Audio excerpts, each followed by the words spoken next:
Well, hello there, and welcome to Fearless Authenticity with me, Jeanne Sparrow. This is my podcast about finding our success in the gift of who we truly are. These are conversations with people who know what that looks and feels like. And my hope with this, as I always say, is to inspire everyone, myself included, to find new ways to use our unique gifts to pursue our passions, make our dreams come true, and serve the world in the way that we were created to. Now, as I always say, also, I hope this gets deep because this is where we find the good stuff, but don't get it twisted. It's also about the fun of life, because if it ain't fun, it ain't worth doing. So let's be brave, be free, be you together. Now, my guest today is an author, two-time author, speaker, podcaster, and owner of Tough Skin, Soft Heart, an inspirational product line, including greeting cards that you can find at Target and Meijer stores nationwide. She is also the founder and CEO of a boutique firm that develops the very best leaders through customized emotional intelligence, equity, and wellness for the country's biggest companies and organizations. She was recently honored with the prestigious Brilliant Woman of the Award from the West Michigan Woman, named one of the 200 most powerful business leaders in West Michigan, is an alumnus of the prestigious W.K. Kellogg Foundation Community Leadership Network Fellowship. She is also a distinguished alumna and adjunct professor at the Grand Valley State University College of Community and Public Service. She has also conducted research in workplace climate studies and is the founder of the Global Rockstar Woman Brunch Experience, which sounds amazing, and co-founder of Sisters Who Lead. I am honored and happy to welcome Shannon Cohen to the Fearless Authenticity podcast. Hey, Shannon. Hey, Jeanne. Thank you so much for having me. It is my joy, my full joy to be with you today. It is my joy to have you here. I don't even know where to start, but I think I got a clue when you popped in before we started recording. And one of the things I think you and I very much have in common is a focus on self-care. I'm a big believer in how we take care of ourselves also affects how we show up, period, in the world. I also believe it leads to success because it nurtures your ability to stand in your truth. Now, how do you see self-care as it relates to your work or work in general? And how do you see it? One of the things I love about the work that you do, especially through consulting, is you talk about the unspoken truths of leadership and self-care and how that leads to longevity. Can you talk about what self-care means to you in your work? Absolutely, Jeanne. A couple of thoughts emerged as you were sharing. One is we have a greeting card that says, when you rest, the world gets your best. And it is just, I send it to friends as they're healing or recovering. I send it to friends that have navigated and colleagues that are navigating burnout. It's important. Rest is more than just, it is a form of care, but we don't talk about rest as a strategy for so much. It's hard to be innovative when you're exhausted. I would say impossible. Impossible. It's impossible. For me, that's my experience. Like, I literally shut all the way down when I can't generate any ideas when I'm tired. You just can't. And I know that for many of the folks that listen to your podcast and the work that you do as well, we know that you, like me, we serve people that know how to slay even when they're not okay. Right? Like, we used to treat that as if it was a badge of honor, that I can still meet metrics and deliverables and perform at a high level, even when I'm exhausted. But when you live a little bit longer, you realize that that's not a badge of honor. That is a, whatever red bat alert, Batman alert. I'm an 80s kid. So the bat signal, that's a send up the bat signal. I am not okay. Right. And so for me, self-care really has evolved, Jeanne, into, there are two questions that I am every day wrestling with. And that is, one is, what will be my replenishment discipline for the week or for today? A lot of times in the work that I do as well around emotional intelligence with leaders, what I find is by the time they even start to articulate self-care, they're really at a place of teetering on the brink of burnout. And so self-care becomes almost this band-aid when I'm at the end of my rope. I prefer to help leaders think, what is your replenishment discipline? Because things that we have discipline around are practices, procedures, behaviors, disciplines. They're things that we do consistently with some routine and as strategy to invest in what we care about.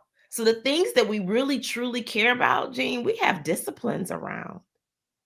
Shannon, you are preaching a word right there, ma'am, because one of my friends, I was talking with her about this many years ago, right when I first started talking about self-care. And we were talking about the difference between routines and rituals. But I love the idea because I resist routines. I much prefer the word ritual. Somehow it makes me think about the reverence of it or what have you, but the discipline, because the thing is, we can skip a lot of rituals. Like if you're a churchgoer, you might be like, oh, wait, I'm a watch service this week at home. And so that ritual, that gathering together becomes something else, but it's the discipline that makes you go. So that's an interesting way of looking at that. How do you manage it? Because you're a mom and a wife, and you run multiple businesses under this umbrella. So talk to me about how you fit that in with all these different streams of things you're doing: the teaching, the consulting, the writing, the speaking, the podcasting as well. I'm sure I'm missing something on that list. Running a product line. That's a lot. Mm-hmm. That's such a critical question, and I thank you for asking that, Jeanne. To be honest, one of the other questions I routinely ask myself is, what season am I in? Like you and I, we're Midwestern, we're Midwesterners, so we understand. I'm looking out the window, I see snow, right? Some of the folks that are on the podcast might see sunshine, but I see snow. And so when I see snow right now, we're in the process of, like, I have a 9-year-old. He's putting his gym shoes in his backpack and he's putting on his boots, and he's, we understand that, and so I told him, I said, well, we're in winter. So that means you have to, remember to keep up with all of your things because you have these multiple bags. In different seasons, we pack different. We need different rhythms, routines, rituals, practices. And so wellness is not static. It's not a set it and forget it. It's not a one and done, because seasons change. And so in this season of my life, Jeanne, one of the things that I've had to ask myself is, so I say, what season am I in? And then my next question to myself is, what do I need in order to be well in this season? Right. And so some of what that looks like as we were coming on the call today, I mentioned to you that I'm healing from a cold. My pillow partner got sick and then passed it on to me. And so I'm recovering. And so one of the things I know I needed to be well this week is I need to cook. I need to make, I need to cook. I need green leafy vegetables. I need different things. So I was traveling last week, got home on Sunday, and rather than unpack my luggage, I did meal prep. I cut up fresh fruit, veggies, prep things so that I can, through natural and through foods, help my body get what it needs in order to fight off the cold that I'm battling. And so I think that, for anybody that's listening, it's really that, head and heart check within yourself. What season are you in? Whether that's work, home, office, what you do in community. And when you think about what the push and pull demands of all of those things are, what do you need to prioritize in order to be well? What has to get more of you, and then what should get less of you? And sometimes I'm asking myself that day by day. You anticipated my next question, because I was like, it is so easy to move into a new season in your life and not realize, just the way in the Midwest, the seasons, bounce back and forth. Fall felt like summer for a very long time.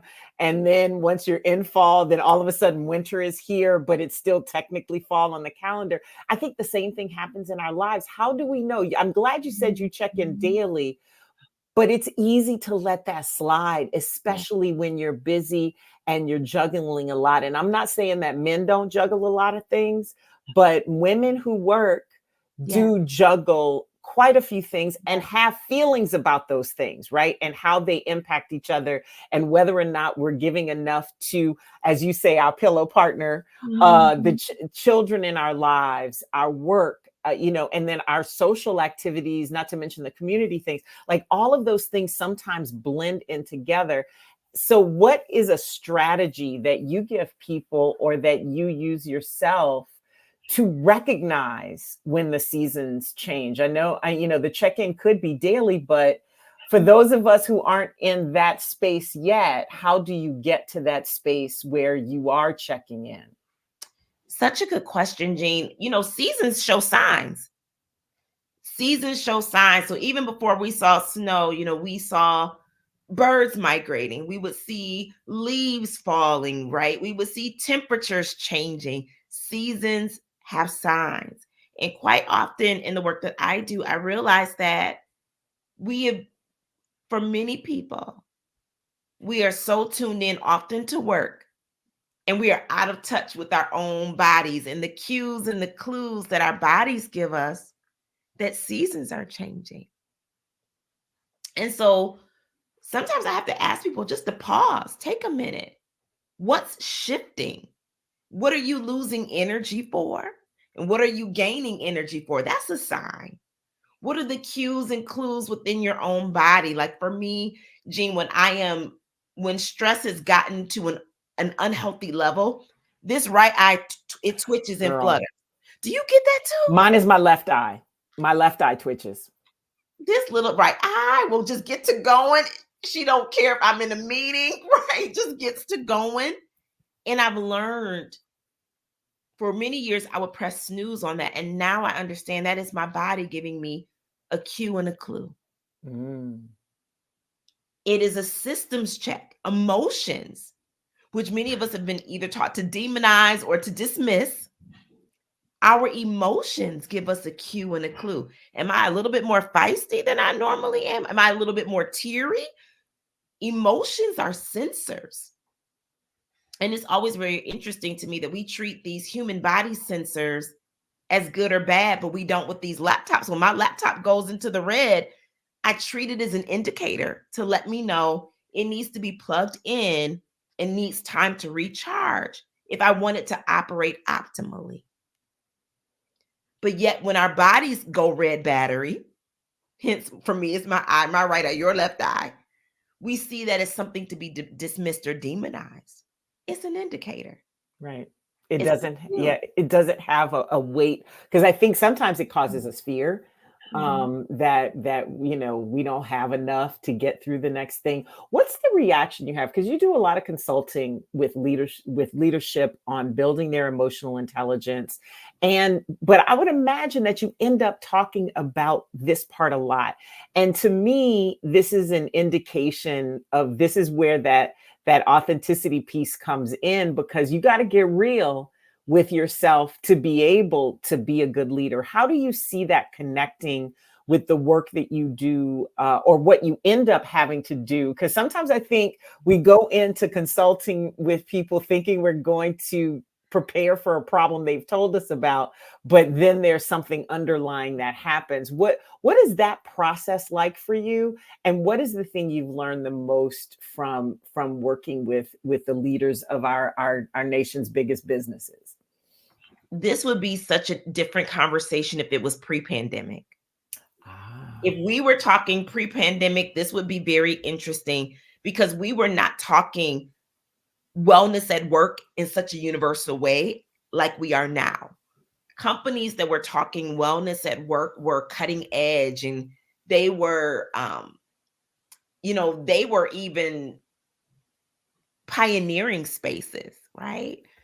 But the pandemic made a whole lot of folks fast followers. They may not have been early adopters into the wellness and emotional intelligence space, but they became fast followers as they recognized that the lines that we used to be able to draw between our home and our work lives were now drawn in water, drawn by screens, right? Drawn by fuzzy backgrounds, right? We didn't have these barriers to separate out our humanity.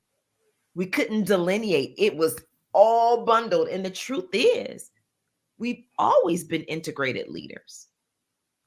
We've always been all of the hats that you just named that I wear them even now. Now, not all of them are visible, but I wear them all right now. And so we weren't talking integrated health, integrated wellness, behavioral health, physical health. We weren't talking that way 3 years ago, like we are now. Now people are more comfortable. Pandemic made us have to be. But what I still find is that for executive leaders, there is still this culture, and then generation factors in too. So it depends on who I'm talking to and what generation.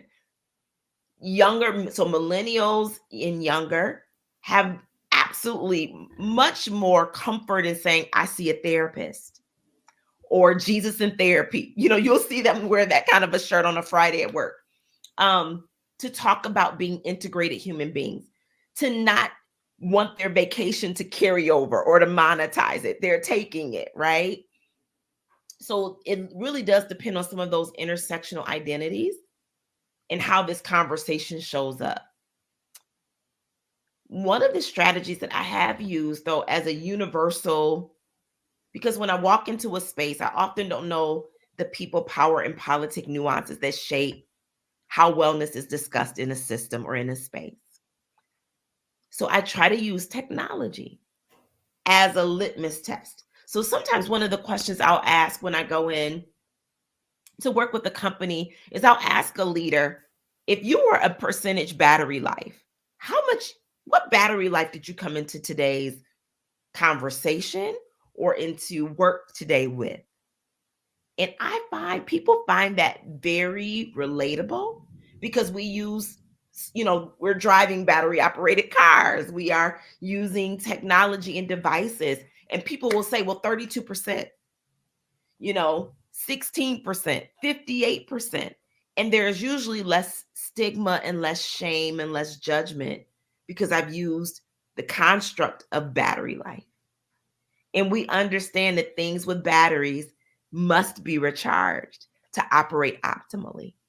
And so I take that same psychology, that same ideology and framework, and then put it into a human-centered design construct. That is so beautiful because it also ties back to what we just talked about with self-care. It's another way of diagnosing, checking in, like what's my battery life at this moment, and that means that's going to determine my capacity and how long I can make it through. I think I'm starting to understand what your quote means. I was going to ask you what you meant by when you say you speak into the lives of leaders, but that's really what it is. What do you think is the most crucial piece of being a good leader, for people who are either rising leaders in their organizations, maybe starting to be entrepreneurs, and that's a leader of a different kind? What do you think are the essential qualities to being a good leader? The first thing that bubbled up for me, Jeanne, when you said that, is words to a song. And I know sometimes she can be iffy about showing up for a concert, but I heard Lauryn Hill's song, like, how are you going to win when you ain't right within? Ma'am.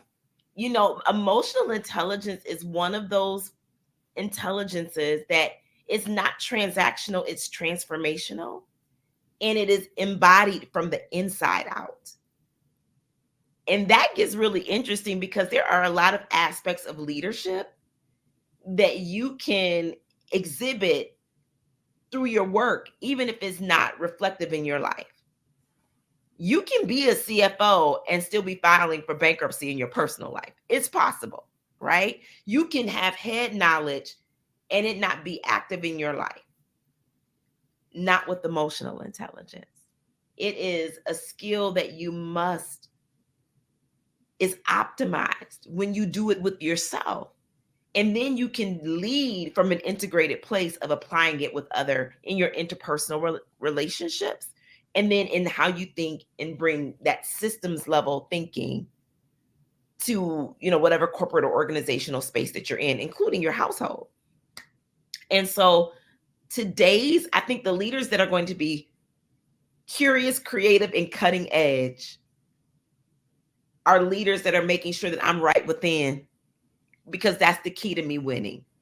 It's the leadership longevity. That is the most beautiful definition of emotional intelligence that I've heard. I love that, because is as within is without. And it is about the connection. And because I think a lot of times we put a whole lot of pretty words on what it looks like to be a good human. And that's really what we're talking about when we talk about emotional intelligence. There's a lot of different ways to define that in response to other people or what have you.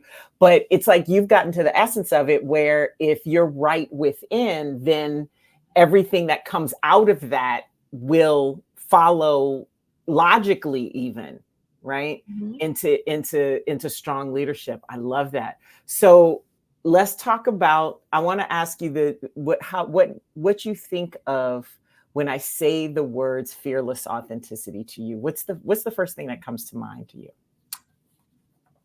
The first thing that came to mind, and I love this, I have to tell people, we did not talk about this before we gathered. So I love that you invite even your guests to be fearlessly authentic, because we aren't scripting this. This is happening real time.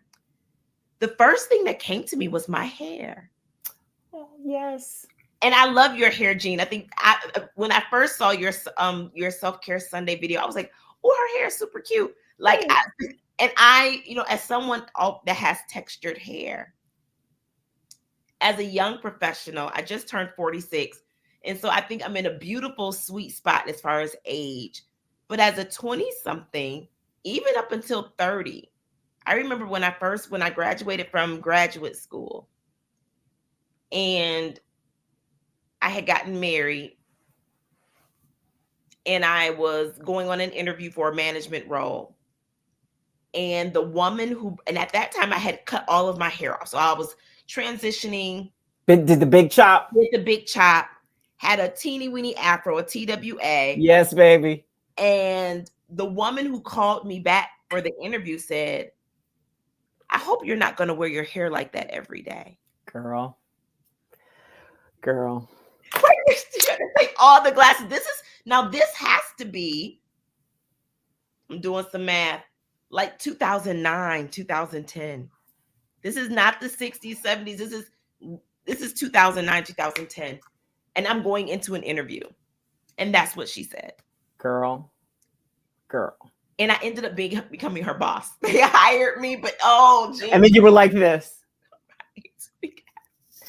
I think many of us who went through, because I wore my hair like this in my 20s. I got a few years on you, but we're in the same generation. Yeah. And so like in the 90s, when everybody was cutting off their hair and everything like that, I did as well. And I chose to wear my hair like this. And I didn't tell people very often why I started letting it grow out, but it was because I started a job at a television station with my hair like this. And then this is in probably right around, I would say 2000 to early 2000s. All of a sudden people were writing in because they had access to the internet at that point, and were saying, what kind of statement is she trying to make with her hair? I was like, that I'm lazy. Like when they brought that to me, I was like, statement that I don't like to comb my hair, that I come into work with my hair wet and foof it up because it dries really quick. Like I literally was like, you got to be kidding. But here's the killing part, Shannon. They sent two black women one of which was my manager to say that to me. And but I'm petty, so I let it grow out. But I let it grow out the way it came out of my head. Okay. I didn't go to TV, and I'm sure I don't know if I paid a price for that or not. I literally don't care. But the thing that's really interesting about you bringing that up is I remember when I was in college, I had a professor say, you know how there's this the saying, especially in what is now called social justice work, but wasn't at the time when I was in school, but it was the personal is political. And I resisted that. I was like, how are my personal choices? And look, I asked the question and God sure showed me. But I find that so fascinating that something that seems so small. That's right. The choice of a haircut, choice of how to wear one's hair. As it grows out of your head. As it grows naturally out of your head. That's right. Becomes a statement about who you are. And I ended up going through it again when I decided to go gray. But I want to hear more from you on that, because it's an interesting, it's an interesting parallel that I think a lot of people can relate to on a lot of different levels. Because I think that the choice to be yourself can be very loaded in a work environment. If somebody's gay, that's right, and present a certain way, or trans and presents a certain way, has a disability and presents a certain way, because some disabilities are visible, some are not. Some other, the phenotype will happen, but the genotype might stay hidden or what have you. And it's just, that is fascinating and almost makes me angry that that just who we are has to be a statement. That's real. I think when you talk about fearless authenticity, there was a moment in time in corporate America spaces where we were like, bring your authentic self to work. And it's like, really? Is that because there are a lot of unspoken rules and informal rules, unwritten rules, that if I brought my authenticity to work, it wouldn't be okay. Right. And usually those with the power to leverage authenticity would not typically be othered or have an intersectional identity that would make them at risk of being othered. Right. So it was psychologically safe for you to bring your authenticity to work, because your authenticity often, was white, heterosexual, human, male. You had that space, or you had an intersectional identity that allowed you to either present or pass as you chose. Right. And we don't often talk about that. Can I tell you, that has been the biggest pushback that I get from people when I'm working with them around fearless authenticity. And it happens even from people who fit the non-othered, right? Because I think there is such a fear of being othered, of being seen as different, but also not realizing that therein lies the gift, right? Therein lies the success. And I have back and forth with people. I'm like, you got to make choices clearly about what comes to work and what doesn't. Right. Absolutely having boundaries. And I think, as you mentioned earlier, the pandemic plays into that. And it is a dance. It is never, ever a line in the sand or a barrier that is anything but permeable, right? It's going to bleed back and forth. How do you see that playing out, though, for people who take the risk when they are already othered to bring their authenticity to work? Because I know of specific examples where people have shared things that nobody knew that actually impacted how product is put out because they said something. And I fear that if people continue to fear being othered, that we end up losing in the long run. But how do we? So I guess, how do you suggest people show up fearless and authentic in a way that moves things forward, moves them forward? And then how do leaders create an environment that actually welcomes that, even in ways they may not anticipate? Really good questions. I think for me, and I center my own experience, but I don't speak for a mass experience. relaxers, which was the process of chemically straightening my hair, was causing my hair to fall out. You could literally see through the strands of my hair. It wasn't, and around that time that I started to make that transition, Chris Rock had come out with the movie called Good Hair. So there were a lot of women, specifically African American women, that were questioning, the why behind this obsession with chemically relaxed hair, straight hair, and recognizing that some of it was systemic oppressions related to what, these experiences that we've all had around when I did wear my hair textured. And then what if my hair texture was a tighter curl, not a looser curl, and all of those different things. And how that made me feel in the workplace, And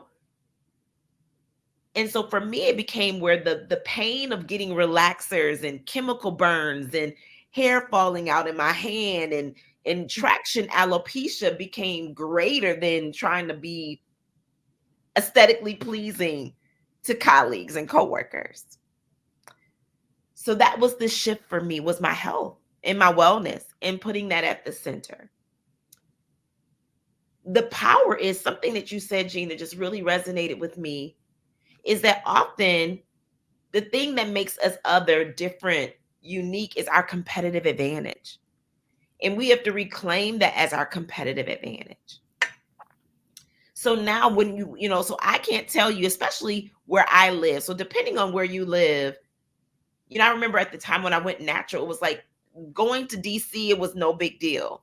But living in West Michigan, where, the Black population is like 12%, is still a big deal. So it can depend on geography and where you live and how normalized it is to see someone with textured hair wearing their textured hair. But now I cannot tell you, Jeanne, how many companies call me to say, Shannon, we just hired this senior executive and she has locks. Can you recommend some stylists that they can go to? Because what we understand is that the first 18 months of talent, if you're going to attract diverse talent and you can't tell them where a mosque is, or you can't tell them where they can get textured hair done, or where, if you can't tell them, all of these different things that may connect to their heritage, you're going to lose them. You're going to lose them. I love this conversation so much, Shannon, because it's like sometimes you beat your head up against the wall trying to tell people, yo, literally, this is to your advantage to do this. And I don't know and I think sometimes when you have been othered, it is hard to believe that people won't find value in that, in the thing that has made you be othered. That's rich. I'm gonna let that sink in for people. We have to talk about it. I'm gonna let that sink in. I serve on a hospital system board, foundation board, and I took a group of people through a new wing that we're developing that would be for folks that have to have extended stay. And one of the things that came up was, they were like, oh, we'll provide toiletries. And we asked, will there be products for textured hair? Will there be products if because we just, hotels still don't have it yet. Girl, ash control. Right? Can we get some butters? Can we get some butters, please? But if you were to ever go to a hotel and they finally, because usually the things that will work for textured hair will work for anyone. And so could you imagine seeing Pattern or Carol's Daughter or, Miel Organics or some of these other brands in your hotel room? Girl, you would get loyalty because it would be like, you see me. I am no longer this invisible constituent that you think can use these other products, right? And it was such a beautiful thing because the hospital administrator was like, thank you so much for saying that. Because that's not their lived experience. That's not what they need. And so we need people. We are a rapidly pluralistic community. No company can run the risk of having an invisible constituency. You will lose them. You cannot afford to have individual stakeholders within your organization that are invisible, and you can't afford to have invisible consumer bases that are invisible, because you are looking only through a universal lens. Wise organizations honor targeted approaches. That's equity. Equity is giving everyone what they need to win and recognizing that we all don't need the same things. And the thing that I think is embedded and unsaid about that kind of equity is that it makes money. Oh, Let's talk about that part. Like, it actually benefits you in a visceral yes, way. Like, you getting paid, fam, you getting paid. And yes. and I think a lot of times people look at equity as charity. And Mhm. it's not truly equity if it's done in a charitable sense. But when you look at it as a business decision, then it becomes a whole other conversation. And I love the way you worded it, because I think that in and of itself is the nutshell that we need to hear to go, oh, if somebody feels invisible, I might lose them. That means I'm losing money. If I see who is invisible, then that means more money's coming in, whether it's getting more out of the employees that we have and getting the most that they have to give, for the money that they earn, but also for the people who are in our who are other stakeholders or our customers who look like them or have something in common with them. Lord have mercy, girl. Okay, so where do I go from here? Do you feel like I'm gonna take a little left turn? Do you feel like you are doing the things, since there are more things that you do than just one? Do you feel like you're doing all the things that are meant for you to do right now? Was there ever a turning point where you had to move away from things that were not a good fit for you and move into the things that lit you up and that gave you more energy, and were more in alignment with who you are as an authentic human being? Yes to all of the above. Yes, yes, yes, and yes. I really do feel like I am now, I call it living at the intersection of joy and purpose. And like when you said it makes you come alive, you feel lit up. That's exactly, like, I know I'm in the right place. And I say that because I've lived at other intersections. I've lived at the intersection of got to and don't want to. I've lived at the intersection of joy and other people's expectations. Right? We could all probably, like, fill your inbox with all of these other intersections that we found ourselves at. And nothing makes you feel more complete like the intersection of joy and purpose. But like you mentioned earlier, it's not a straight path. It's not a linear path. Often it's been a journey. And there were absolutely things that I needed to let go and I needed to unload. And I think for a lot of it for me, in different seasons of my life, were the expectations of other people. Yeah. Right. Um, I've always been an encourager. I've always been a hope dealer. Even when I was a little girl, that's always been core to who I was. But you couldn't go to college and major in hope. So I majored in international relations, political science. I was great at it, loved it. And I share that because I think sometimes, for anyone listening and they're like, I am not at the intersection of joy and purpose. I can see Jeanne's at that. She's living in her sweet spot. Shannon, I hear it, is there, and I'm so far off. It's those same things of cues and clues. Joy and purpose leaves cues and clues. And like you said, what am my energy being drawn to and what is it waning from? And starting to honor and not snooze has been critical. I think even with starting a business and making the decision to leap full time into entrepreneurship. I know there are some people that are leapers. Jeanne, I'm not a leaper. I'm like, because, companies still want bills to be paid. They're like, girl, I know you got a dream, but your heat bill is due. And so I am more of, I believe in build slow, stay ready. That was my path.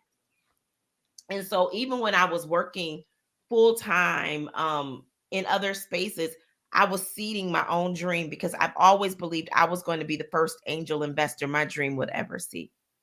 And I've always lived that way. So anything that I have built, I've built it that way, where I'm like, okay, yes, I'm still working and I'm giving 1,000% to you or 100% to you.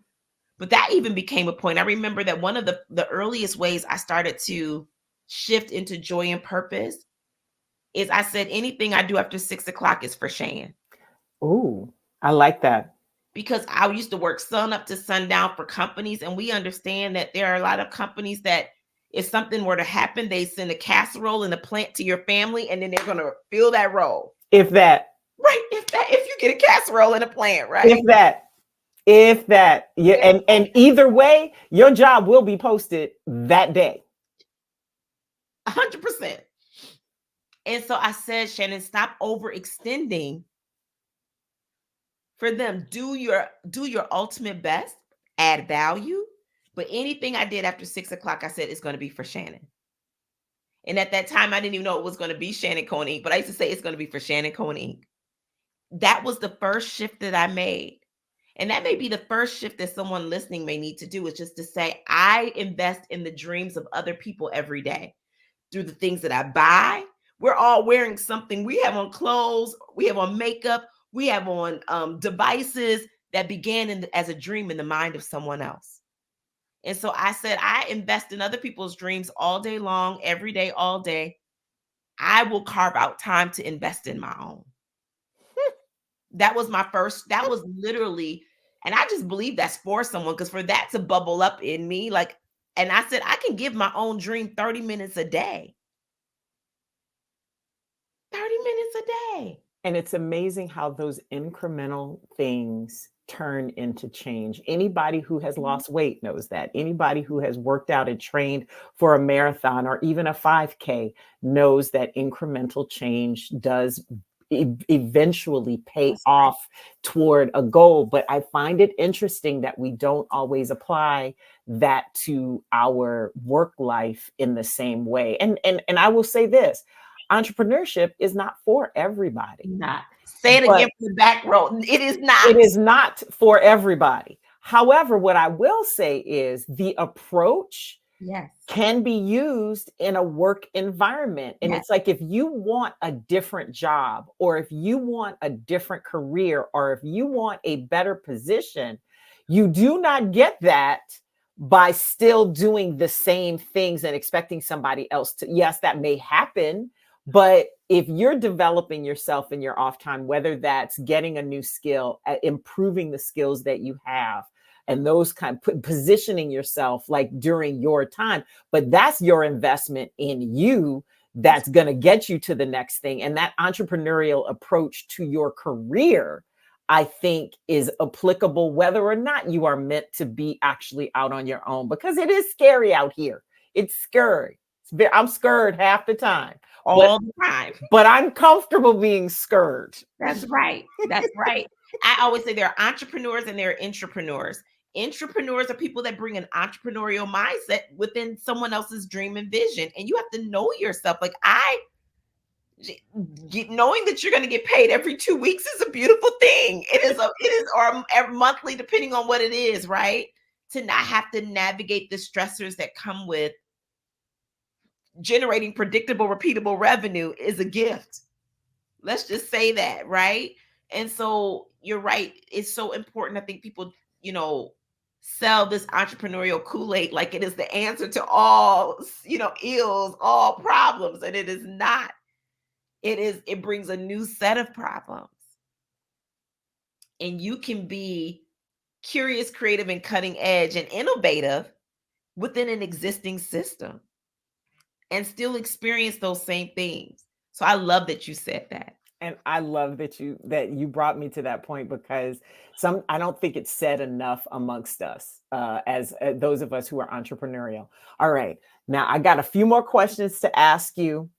Since we're on entrepreneurship, do you early on in my entrepreneurial journey, I had a business coach who told me, you got to learn how to fail forward. You got to learn how to take these setbacks, these challenges, and turn them into something. because that is how you move forward. And everybody has different strategies for doing that. How do you have a system in place for facing challenges? And was there one in particular that stands out for you and that got you in kind of a rhythm of creating and moving forward as an entrepreneur, for those who need that kind of encouragement? And because building strategies is hard. So I would love to hear what yours is. Yeah, I think there's been I call it the 4 E's that have been really shaping my life recently. And that's explore, experiment, evaluate, and evolve. Those have been my 4. And I say that because often, and I have to use my own intersectional identities, Black women don't get money to fail. I remember saying that to my coach, an executive coach in my life. And, I'm like, Black women don't get money to fail.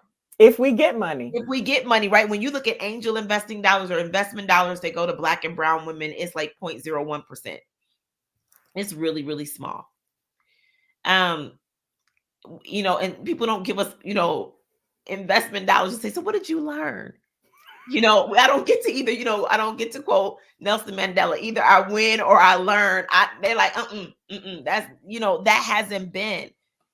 And so some of that, like, I have to be twice as good to get half as far, has been so entrenched that one of the things I've had to learn and quite honestly is unlearn and then reimagine and get fearlessly authentic around is I deserve the right to explore and experiment. And what that means is that every idea that I have, I will not shoot an idea down. One of the things that I wrote this in my journal this year, and I've been saying it, is don't incinerate what you were meant to incubate.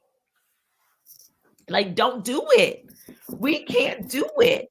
And we incinerate and incubate in the same place, and that is in our mind. I'm like, I refuse to go to the grave, with this dash, this born year to dying year, and with ideas that I didn't incubate because I was afraid.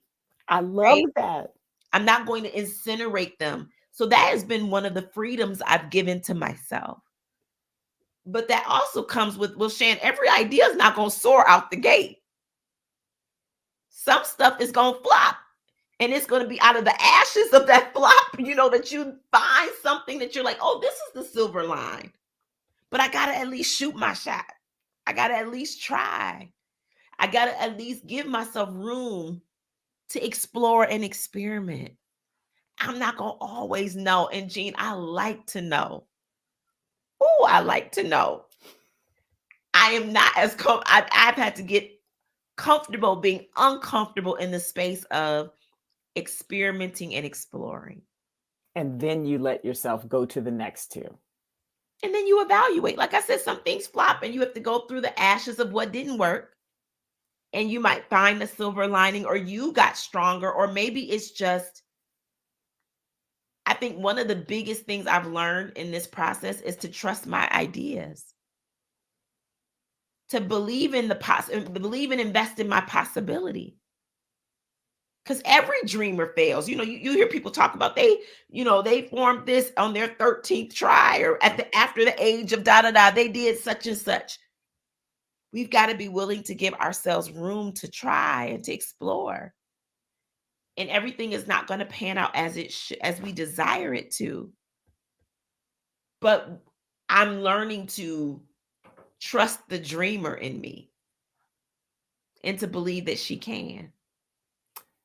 Girl, I literally love you now. I'm like, that's my friend. Right? You're my friend. You are totally my friend.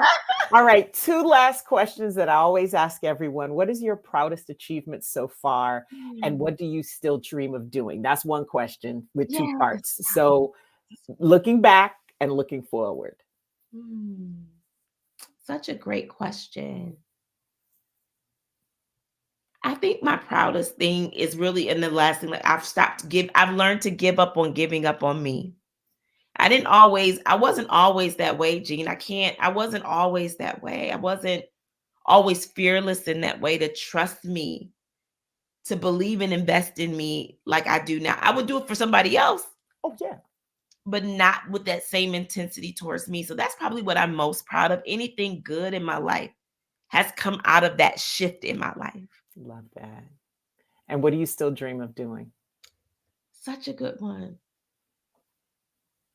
I still dream of one of the things I'm really passionate about, and I don't know if it's age, there's sometimes age and stages bring different passions. I've always been really thankful for the ways in which my company has been a catalyst and a bread and butter client for emerging women-owned businesses, especially for women of color-owned businesses, because I know, the data tells us that the investment is low and the expectation is high.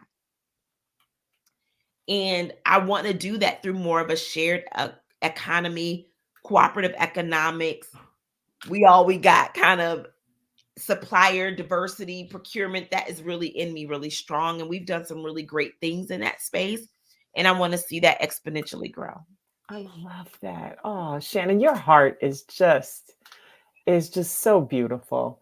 My final question that I ask everyone, when, Shannon, do you feel like you are at your best, truest, most authentic expression of you? When do I feel like I am at my truest, most authentic expression of me?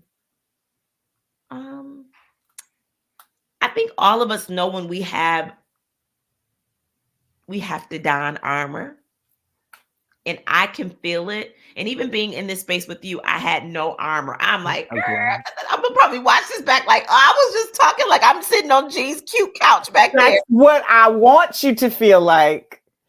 And that's a gift in you that you bring, that I was able to come into this space with no walls. That's when I'm my best. When there's such a strong sense of psychological safety that I can be all the things. I can be brainy. I can be Detroit,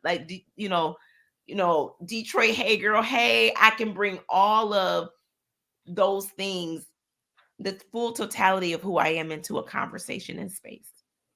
Well, that is one of the highest compliments that anybody can give me, because that is what I try to do with these podcasts, so that people can see folks who are out there being fearless, being authentic, and see what that means, and create. And that also reflects back that we all have a responsibility to each other to create that kind of space for folks to be able to see their best and get their best. So, Shannon, thank you. This has been a blessing. Thank you, Jeanne. I've had such a good time. I told you, your self-care Sundays, I'm scrolling and looking. I'm like, is she on her bed in the pillow? Yes. Here it blesses me so much and I just thank you for designing with some intention for belonging, and creating spaces for us to really live at fearless authenticity at every age and stage. I'm thankful. Oh, girl, you gonna make me cry. I said, you my friend. Because we friends now. No, legit, we friends. I'm stalking you from now on, ma'am. Yes. All right, I want to move in real quick, even though I went a little bit over with the other one. I want to move real quick into fearless authenticity at work, my success stories. This is our little lightning round where we find out how you do what you do, Shannon Cohen. So how did you get started in your current line of work? I'm going to say entrepreneurial, since there's so many things that fall under the work that you do. How did you get started in that? It was my last year of graduate school, and I realized there was this cue and clue in me that I wanted to apply the best of me to a variety of organizations, and I didn't want to be tied down. So my first step was into consultancy right after graduate school. And that evolved into recognizing that I was really great at that, but I wanted to talk about the things that people navigate behind their title, their smile, and their role. So everything that we do is about investing in people. We invest in, who they are holistically across the parent company of Shannon Cohen Inc. And we do that through products, through spaces, and through experiences. Love it. What does it take to be successful as an entrepreneur in the way that you define entrepreneurship? I believe that what it takes to be successful and what I define as an entrepreneur is, number one, knowing what your competitive advantage in the marketplace is. And that's a holistic, not just what you do, but who you are, how you think, how you're wired, what comes easy to you, your natural giftings, like all of that. And how do you wield that in the marketplace, and wield that in a way that you connect the best of you with market demand. But I also believe that what makes you successful as an entrepreneur is how you talk to yourself about yourself. Yes, And ma'am. a lot of people faint in their minds, and by the time they shutter their business, it is sometimes often because of the conversations that they've been having within themselves about themselves and about their situation. It always comes out. My daddy used to say, if it don't come out in the wash, it's coming out in the rinse. That's right. What do you think are the trade-offs or dues that people have to expect to pay on that road to success? Obscurity always precedes visibility. And, I think that's something that it seems kind of natural, but a lot of people want to start out day one with 1 million followers and all of these things. And for some people, they can be a one night or overnight success. But, most people, when it looks like it's an overnight success, it's been many nights, right? It's been many nights. Many nights. And so I think that we have to do it in the dark. You have to be willing to do it in the dark so that by the time it does get to visibility, the visibility doesn't change the work ethic that you had because you did it in the dark. What do you wish you knew before you got into this? Ooh, that's a whole nother podcast. I know. I wish I knew. That I would evolve as much as the work would evolve. Mm-hmm. It changes you. It changes you. You get to know yourself, and then it changes you. Yes. And that's part of the reason why I say that entrepreneurship is not for everybody, because everybody is not ready to get them to know themselves that way, because it's hard to see yourself that way. What do you wish you could change about either the industry you work in as a consultant or about entrepreneurship overall? And the path into it, maybe. What I wish I could change is probably where I want to be a catalyst. Is while I was I always say, you are the first angel investor your dream will ever see, but you cannot be the only. Every dreamer needs a build squad.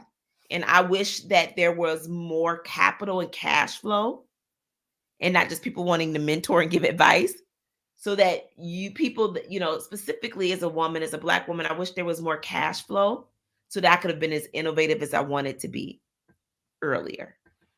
And you don't realize that until you're about 5 years in. You're like, damn, if I could have just had an extra 10 to 25K, like just that little bit would have made a difference. What is your favorite part of your work? Sowing hope. A lot of people are walking wounded in plain sight, even if they have, regardless of their title, degrees, roles, mantles. And so I want anything that we do to sow hope and dispel darkness wherever we are. Oh, that's so beautiful. So beautiful. I think I'm going to leave it there, because that is a perfect way to encapsulate our lightning round and our fearless authenticity at work, meaning not at your work, but in the work process and the success story. Thank you so much, Shannon. Girl, you are a gift. Thank you, Jeanne. Thank you so much. So quite literally, I enjoyed that. Man, Shannon's self-care game is beyond on point. I mean, how she thinks about it, how she connects it to doing well in her life and at work. And y'all know that's a whole huge thing for me and in the expression of fearless authenticity. So here are some highlights that I took from the conversation. Trying to distill these down was not easy, but the idea of a replenishment discipline, this idea of building a strategy around self-care, if for no other reason that by the time we realize we need it is probably really close to burnout time, maybe not too late, but close to it. So I love how it has to go beyond this Band-Aid approach, which is something that I have been trying to build. And this part of the reason why I even started doing Self-Care Sunday. And the fact that it's an investment in ourselves. I mean, we invest in the things that we care about, and shouldn't that ourselves be at the top of that list? Also, the way that she has a dialogue with herself about determining what she needs to be well and to do well, whether that's what season am I in, and or what needs to happen today.